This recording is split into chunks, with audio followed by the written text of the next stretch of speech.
everybody, welcome to this episode of the Stash Report from the Stash Project. Today's 24th June 2016, and we have a decent little show for you this week. Had some kits be reissued over in Japan, a couple of actual modified reissues from Japan, as well as also the Revell kits for the month of June are out this week. And then there have been some kit announcements, or some reissue announcements, I guess I should say. So, starting out with the new stuff. Hasegawa has announced for, these are going to be like September, October releases, and these are reissues, that they're going to be doing their YHP Nissan R89C. That's like a Type 1 prototype, or I should say Group A or Group 1 prototype, from Le Mans in, I believe, 1989 or thereabouts. They're also going to be reissuing their Denso Toyota 88C from the 1989 24 Hours of Le Mans. Both those kits are curbside. They are existing kits, so they're not new. The new thing about them this time around will that be, I guess, easy for me to say, that they will have cartograph decals included with them. Also, while these kits are not on Hobbylink Japan yet, the two Hasegawa kits, I believe, are up for pre-order. Heller has shown via their distribution in Japan, their third and fourth quarter releases, which is a interesting development and a good development in the sense that, of course, we found out shortly after the Nuremberg Toy Fair when they were all like, hey, we're going to make this new Renault Estafette van and all these other reissue these old kits. Oh, we're in receivership. So apparently whatever's going on with that is not so significant that it's going to immediately kill the company. They are listing the two brand new tool Renault Estafette vans. Those are like 1960s to early 1980s sort of cab over vans, if you will, sort of like a, if anybody remembers the Corvair van from GM that had that same sort of look, or the A100 from Dodge. Is sort of the same style van as far as the configuration of it. No hood per se, with the cab, for lack of a better term, the driver's compartment directly over the engine. These are some brand new tools. They were announced back in February at the Nuremberg Toy Fair. Also, the reissue of the the Delage D8 SS, the Renault Viva Stella, and the reissue of the Citroën 2CV in like three 1970s, 1980s French-specific graphics schemes. This is similar to the Sauce Ant version of the 2CV that Revell of Germany did. That was that flying duck thing that was specific to Germany. Also, they're going to reissue their 1/16th scale Citroën DS19 and the Talbot Lagat Grand Prix car from the 1950s. All of those, and I'm not going to presume that really all of them are going to arrive at the same exact time, but all of those are showing a Japanese release date in November, which probably means that you'll start seeing the reissues anyway sometime around maybe late September or early October in Europe itself. It seems that there's a lag of about 30 to 60 days for global distribution. Heller really has a awful distribution system. That's why if you've been looking for, say, the Citroën Fourgon, the big Citroën van, or the Mahari, or any of the Citroën kit, or any of the Citroën, well, Citroën, yes, but any of the Heller kits that were released at the end of 2014 into the beginning of 2015 in the United States, there's a chance you can't find them because they really have lousy distribution, and that probably can't be helping the whole financial situation that Heller is in as well. So you almost have to either try to find somebody in Europe who can get you one, or go through Japan. The overall price difference probably isn't all that great. And now with the decision this morning, well, it was yesterday, but it's this morning here in the United States, of England to basically exit the euro. Who knows what the prices will end up being in yen. There was a point in time there where the yen was very good towards the U.S. dollar and other things. And right now the yen is pretty high against the U.S. dollar, making the kits, more expensive. They're not really more expensive; it's just what the exchange rate works out to be. And I guess that's probably it. So. A couple other things to go over real quick before we get into the kits. Studio 27 has announced for the very end of this month, and that'll be like literally next week, that they're going to be doing dress up, which is what they call them, dress up decal sets for the new Tamiya FXXK. They're going to come in two configurations. This is what they're calling the yellow line. You will get decals to make just these three cars because they're the only ones that use yellow striping. So you get like a tomato orange, a black car, and a sort of a bright blue car. They're also doing a silver line, black line, or I guess it really is a maroon line, a silver line and maroon line decal sheet. They're showing three options here, but there are actually 11 different cars that you can build from this decal sheet as far as the car numbers go. So that will presumably, there's a really, really dark car that uses the silver line decals, a dark blue car, I should say.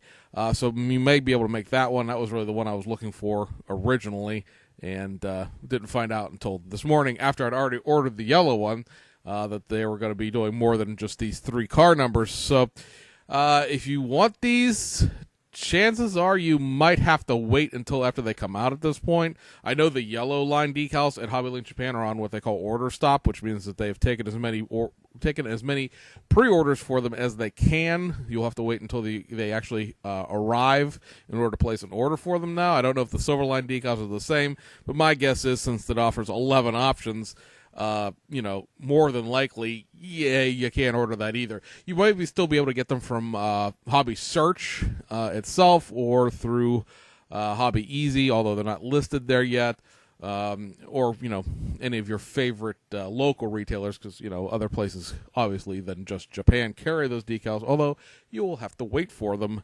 They will not more than likely be in next week. They'll be in sometime in July. Also, Playmos, the resin guys that did all of the conversion wheels for the Revell of Germany kits from last year, the Porsche 918s and the BMW i8s, are going into the resin trans kit business, or well, they've always had plans to, but the kits are finally out now. And there are two trans kits that have just been released, and we don't go into aftermarket stuff here, and I don't endorse products that I don't have or don't use. So while I can't promise you that this will be the greatest trans kit you'll ever use, I do have them on order, and I'm happy with my other Playmos stuff, so I'm taking the flyer on these trans kits. If they stink, well, we won't get any more. If they're good, well, we'll continue to support them. This is a conversion kit for the new Tamiya Mazda MX-5. Turns it into the MX-5 Club Edition. You're getting like a sheet of photo etch, some decals, wheels, tires, brakes, some skirts, front and rear diffuser, a new pedal set, and the little photo etch strips down there in the middle bottom are supposed to be seat belts. This is something I think they could have left out of because it's in the same sort of seatbelt configuration as in both of these trans kits I'm going to show you, and they probably make halfway reasonable racing harnesses, but neither one of these cars uses those. So, you got some photo etch strips that you're never going to use for anything else. This one is running about $42. And then there's also going to be this. This is a conversion kit to take the Revell 2010 Ford Shelby GT500 and turn it into a 2013 Ford Shelby GT500, because God forbid Revell actually release full detail model kits anymore. You're getting, of course, photo etch. You're getting the new black surround decals for the rear lighting area. It includes a new rear bumper, wheels, tires, seats, mufflers, diffusers, front grille, rear taillight area, some rear tail lights. They're clear parts, new mirrors, wheel retainers, new pedal set. And I think that's pretty much it as far as that goes. And then that right now, guys, is going to run you $62, which I know is kind of expensive. But how much do you like your Mustangs? I guess that's the question. Existentially, there's also these decals that they've released. There's basically a red stripe set, a blue stripe set, a white stripe set, and a black stripe set. These are all $8 a piece. personally, I feel that you should have gotten some stripe set with that $62 trans kit. I'm guessing they're kind of figuring the white stripes come with the kit in the first place, the actual Revell kit. And while I don't know how well those Revell decals will fit the new rear bumper per se, there are a set of stripes in the the Revell kit itself.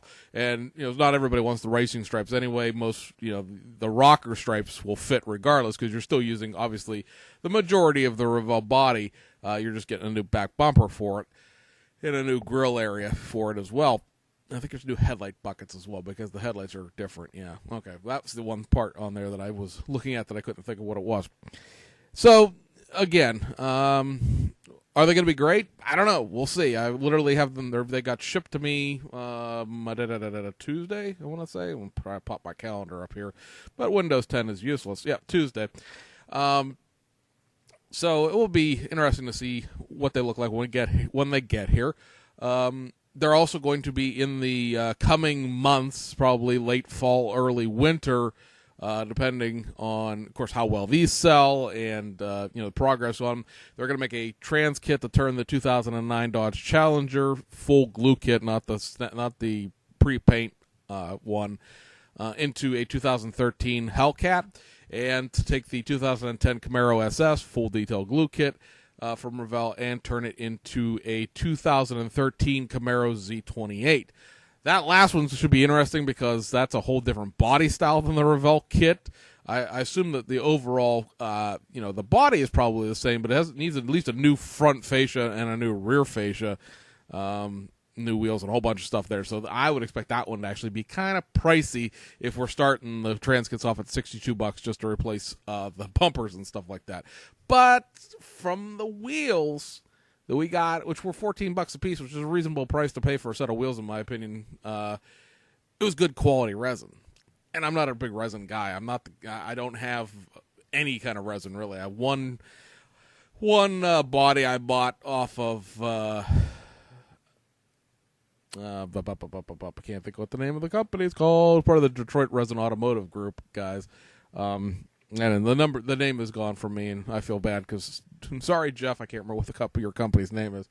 I bought that body to do a group build, and then I just never bothered to do anything with it because it just sort of my interest petered out of the group build, and que sera. So, moving on to kit releases this week. Like I said, the Revell stuff has come in, and that in the context of the 4 kits includes this. This is the new Snap-Tight Max Chevy SS NASCAR kit. There comes in 2 variations. You get Dale Earnhardt Jr., and, of course, you have Jimmy Johnson. One thing I've noticed about the box art kit of this is, if you actually take a second to actually look here, it's that front wheel fitment just looks awful. I mean, it looks like the car doesn't have an engine in it. It's sitting up higher in the front than it is in the back. And while certainly it's no great shock that Revell kits don't have a fitting suspension, in the sense of having appropriate wheel gaps in the, especially in the front, it's kind of amusing that a brand new tool kit doesn't fit quite right, at least in the box art kit. Hopefully they've tweaked that. I doubt it. But this also may be a fact of the engineering nature of this kit, in the sense that if it's anything like the Ford Fusion, and I don't know anybody who's actually got these NASCAR kits yet. I'm just holding them at my local hobby shop. I did not actually purchase them because, no. It may use the older style Chevy, technically that was an Impala at that point. It uses the last generation glue kits chassis, which of course, shouldn't really fit underneath this car. So, yeah, because the Ford Fusion used the last generation Taurus's chassis just to save tooling costs, because, despite the fact that these are NASCAR kits and a bunch of adult hobbyists will of course flock to the idea that there's at least more than not accurate Chevy SS body now that you don't have to pay, the cost of 2 or 3 model kits to get a resin trans kit for, it's still designed for children. So they're not exactly going to be totally concerned about, oh, hey, oh, this chassis is not correct. They're going to be like, oh, cool, a NASCAR kit that I can build. You should know that these are pre-painted. In the case of the Dale Earnhardt car, this car is painted the silver and blue. All you do is put the stickers on, so it already is painted with that two-tone. And then this car is painted. It only has the front silver stripe area. That one silver stripe that's the back there by the lows by the rear fender is a sticker. So they're already pre-painted the colors that you expect here. And at least the sponsorship that these two guys use are not beer sponsorships. You don't end up with that weird Ford Excitement car that they did for Keselowski, because God forbid you get a Miller Lite decal package, especially something that's aimed towards the delicate little children.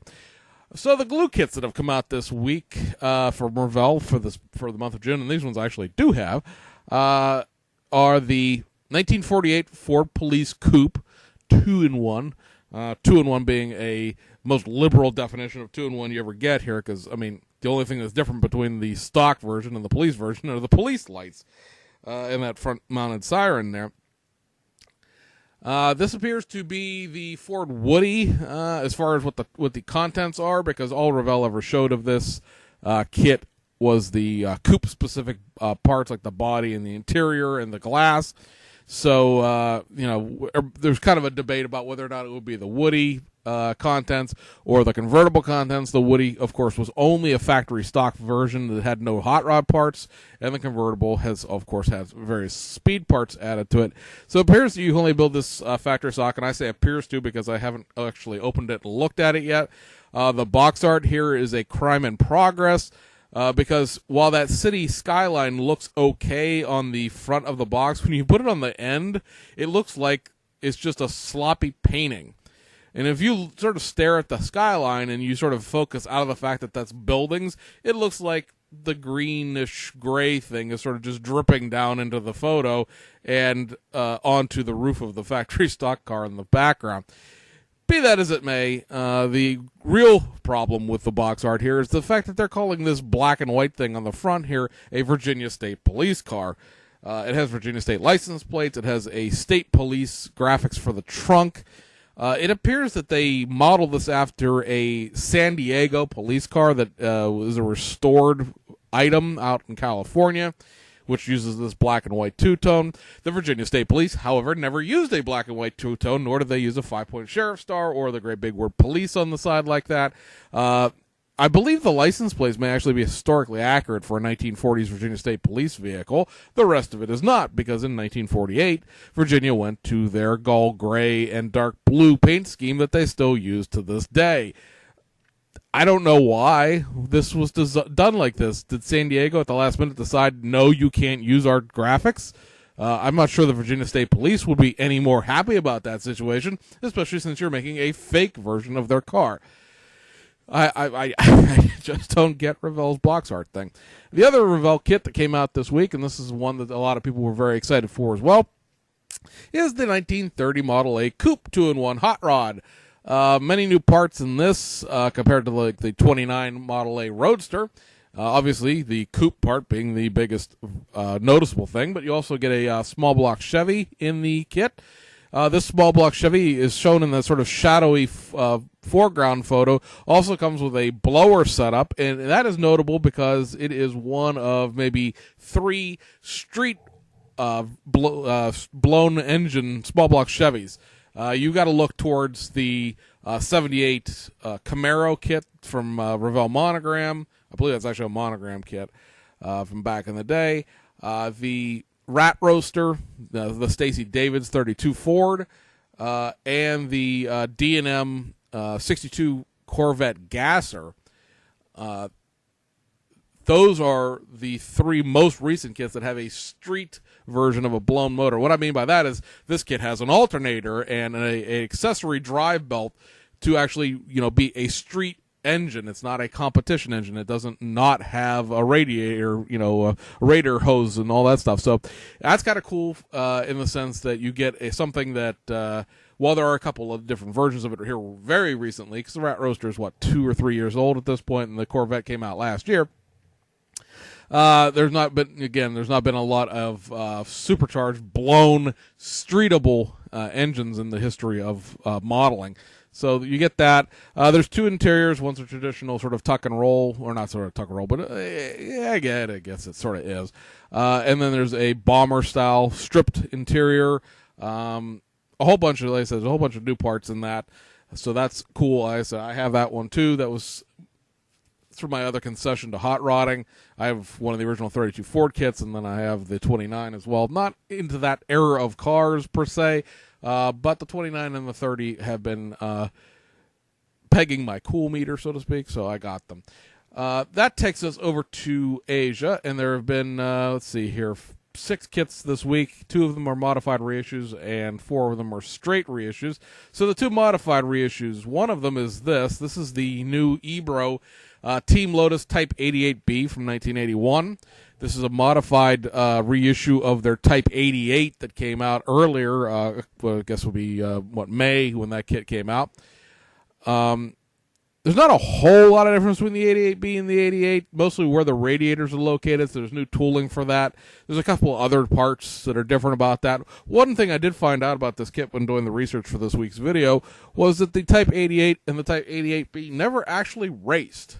They were created by, Lotus, and they were kind of revolutionary in their design, where the chassis and the body are actually sort of independent planes, if you will. They're not actually connected to each other per se, to that increased downforce and handling. And F1 sort of went, nah, screw off, you can't run that, it's too cool. And so they ran the Type 87 for a while, they came back with the 88B, and F1 took another look at it and went, no, it's still too cool, you still can't have that. And that was the end of the line. There's still apparently 2 88Bs in existence, and at least one Type 88 itself that currently reside in the Lotus Museum, and they currently run a couple of historic Grand Prix here and there to prove that they actually would have worked. But this might be one of those rare cases where you're getting a model kit of something that never really made it out. Other than show cars from the 60s, back when they were still new, and things like maybe the Stingray 3 and the Pontiac Banshee and kits like that Revell did, and the Nissan Mid 4.2 that Fujimi did, there hasn't been really a lot of kits of prototype vehicles all said and done with. And this may be the first time where it was a production race car, it wasn't a prototype per se, but it may be the first time I'm aware of a race car kit of something sort of modern. I mean, 81 being as old as it is, but modern that describes something that never actually raced. I mean, there's lots of model kits and trans kits and resin things for older 50s, 60s cars that were prototypes that never ran and that sort of thing. But this might be one of the first mass-produced race cars that technically never raced anywhere. The other modified reissue this week is the Hasegawa Nissan Sunny. This is the late version, the 1989 tooling of the venerable Sunny truck. This is the third version of this pickup truck from Hasegawa. They've now, of course, the original one was the sort of the middle version, if you will, and then they did an early version, which was actually a surprise because many of the parts for this late version were included in the original kit. So you can now build this Nissan Sunny truck one of 3 different ways. Now, you don't get all 3 parts in this kit, by the way. But if you bought all 3 kits, you could build it anywhere in this production from basically 1973 to 1989. The new parts in this kit include the new grille with the new headlights and obviously new headlight glass, the new front fender mirrors, as well as a new sort of gauge decal. There's also armrests in it, but those are technically not new as they have been included. You just didn't use them. There's also a catalytic converter. Again, not new. You just didn't use it. And then there are front disc brakes. Again, not new. You just didn't use them in the past kits. So, cool little kit. This still comes the way the original one and the second issue comes. So there's still the low down suspension part, and there's still a set of Watanabes included. So if nothing else, you get a free set of wheels for your purchase. The two wheel options are the Watanabes and these four-lug Steelies that you see in the picture here. And that takes us over to Shima for their reissues for this week. A couple of these are the conversion over to that the model car series. This is the Ifani Mazda RX-7 from 1996. Nothing new about this, just a new box and some new decals. Also window masks, which I'm not sure the kit has had before. I don't have any of the Aoshima FD3Ss to compare it to. Reissue of this, and this is actually kind of cool because it hasn't been out for quite a number of years. If you wanted a Toyota Truno, you got the initial D version, which is an early 1983 version. This is the late version, the 1985, along with the GT Apex Aero body kit, if you will, and the wheels. These are also the same wheels that come in the GT Apex Levin that they do. But so it's not a set of Watanabes, first of all, because that's what comes in the initial D series kits. This kit does come with the engine insert in it, so you do get the engine with it. And of course, there's a newly drawn set of decals and window masks in it. But it's another way to get the A6 Truno without paying in for the initial D kit. This is going to be a catalog kit. This is one of the new the model car kits. This is number 5. The Ifani is number 6. So that's cool because it'll be nice to have a another version of this kit that exists that'll be in the catalog for the foreseeable future. I'm sure they're going to rotate these things in and out as they go along. But the price on this is a couple dollars less than the initial D kits. Please note that this is, of course, only a factory stock version. The GT Apex is a Toyota thing. It's not a tuner car per se. So you don't get all the cool bells and whistles of racing seats and roll caging and exhaust and intakes and all that stuff from the initial D. This is strictly factory stock. The last of the is that 2 things that are 6? Nope, that's 7. All right, so 5, that's 6, that's 7, and 6 here is going to be this. This is the factory stock Toyota Hiace Super GL from 2010. Again, new decals, window masks, and then the next of the tuned model car, and this is the same kit, VIP style. This is the 2010 Hiace boxy style van. So obviously, there's some ground effects going on there. There's some new big wheels going on there, and I think that's pretty much it. Obviously, you lose that little fender mirror thing as well, but more or less they're the same kit. Makes sense. In the sense of, they're running them both at the same time. So this is the third kit in the tuned car series. The first 2 were, of course, the Rocket Bunny kits. We're still waiting on one more of the tuned car. All of the model car stuff is out for the month. And pretty much almost everything is out for the month at this point. Of course, we only have 4 days left after the weekend. We're waiting on, 3 Aoshima reissues, 1 Fujimi reissue, and the Mod Rod and the Super Boss and the Harley Quinn Volkswagen Beetle from round 2. So almost everything is out this month. We'll start worrying about what's coming out in July. Not a whole heck of a lot as it stands right now. I think we'll go over when the releases are official, but I think the only kit I'm buying from Revell for the third quarter is coming out in July, and probably will be the only domestic kit I buy in the third quarter at this point, depending on what round 2 actually manages to get out and all that happiness. But I'm happy. Not like I don't need, not like I need more stuff. I don't have anything to build. You don't see any of this. Anyway, guys, hope you have a good weekend. Good luck to the UK. Go home, you're drunk. And we'll see you guys on the other side.